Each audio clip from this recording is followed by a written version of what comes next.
Hi, I'm Ed Snidecki, and welcome to the Heritage Report. Today, we'll be reading Heritage Brief 24, Unity in Reality. We are the United States of America. Whether looking at our history or the present, one might think that we are more divided than united.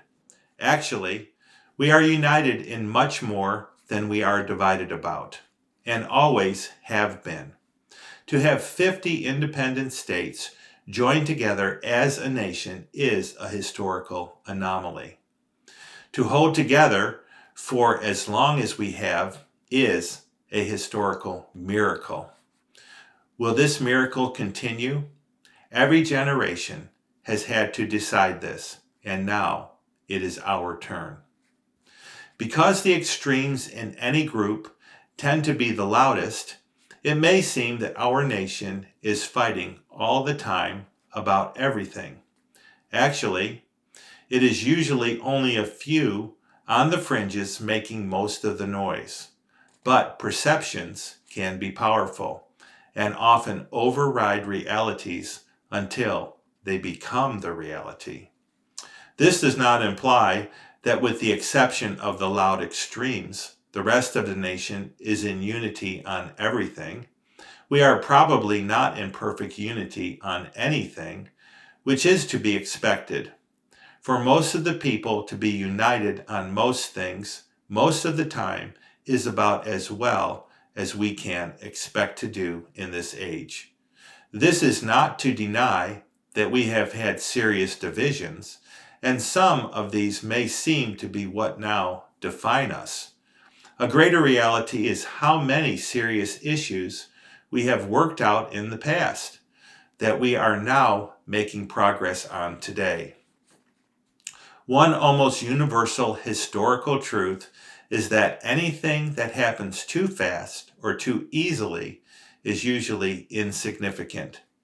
The more important the issue, the more likely it is to be harder and take longer to work out. If impatience drives us to go faster than we should, the results are likely to be somewhere between superficial and just wrong. As covered previously, the Constitution gives us a brilliant way to resolve conflicts between the states and the federal government, and the states with one another. The divisions that we seem incapable of resolving are mostly the result of ignoring the Constitution's provisions for working them out. The Constitution left social issues to the states and to the people to resolve because they were closest to them and would have to live with them. It may take longer to work them out for the whole country this way, but the results will be better, have a better chance of lasting, and not foment the kind of divisions we are now suffering from. Though we are called to uphold our name as being the United States, it would help us to be more united if we would not try to unite around too much. We are called to be united on the basic outlined issues in the Constitution. This may sound counterintuitive at first, but we need to be divided on many other issues, even very important ones. To be divided on these does not mean that we are called to have conflict because of them, but we are to be a nation where there is the freedom to face these issues, debate them openly, and try solutions on the state and local levels until solutions are found that the rest of the country will want to adopt. That the present conflicts have persisted for so long is a testimony to how the people have refused to accept the unconstitutional federal mandates that were imposed on them. This indicates that the heartbeat of liberty is still strong in many. This is a reason for hope.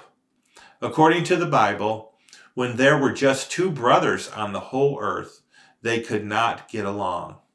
This has not changed, and most people have trouble getting along with others. With the first two brothers, the trouble went too far, and there is always the danger that disputes grow into conflict. However, it is presently the natural state of people to have differences. If you want to see people in perfect peace and unity, go to a cemetery. The dead are in perfect unity. Healthy discord should not discourage us, but encourage us that people are still alive enough to care. One historian referred to the first 10 years of the American Republic as being just one big shouting match. Two of our greatest founding fathers, Thomas Jefferson and John Adams, were the leaders of each side of this great dispute. Tragically, they became bitter enemies for years. Then, Benjamin Rush, another founding father, had a dream that he shared with Jefferson and Adams that led to their reconciliation. These two great champions of liberty entered eternity together on the same day, July 4th, 1826, exactly 50 years from the day they had signed the Declaration of Independence together. That is too remarkable to have just been a coincidence. Great issues require great debates. If we are mature, they will not degenerate into shouting, much less violence. Even so, the most wise and mature do not always act wise and mature. So, for there to be any hope of unity, we need to have a lot of patience and forgiveness. Aren't those the very basics of our faith?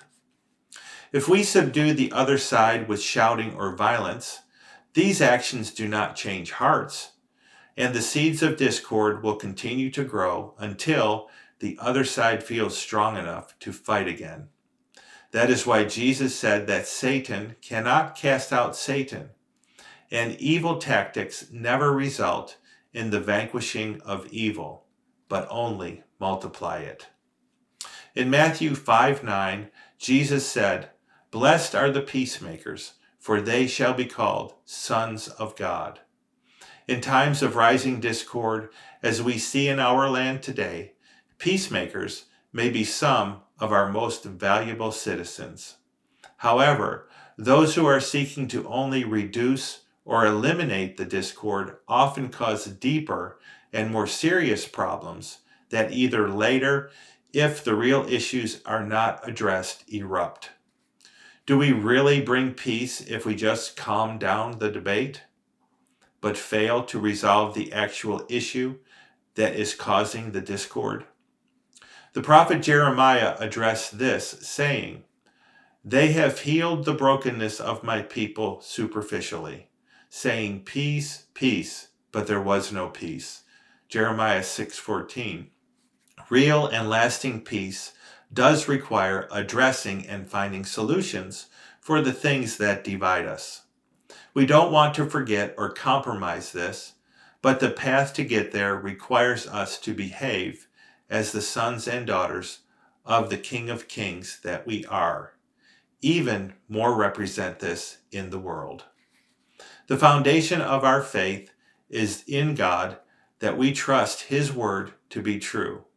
The faith people have that our words are true will be the foundation of trust that builds bridges strong enough to hold the weight of the important issues of our time. Every difference of opinion is not a difference of principle. We have called by different names brethren of the same principle. The duty of an upright administration is to pursue its course steadily, to know nothing of these family dissensions, and to cherish the good principles of both parties. Thomas Jefferson.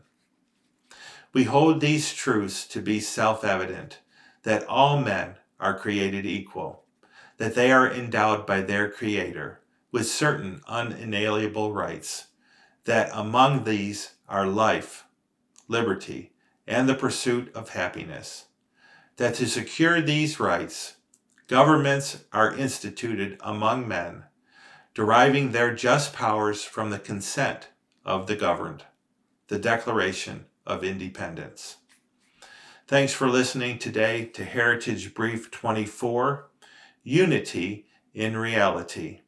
To order copies of this and other Heritage Briefs, visit Morningstar Books and Resources online at store.morningstarministries.org.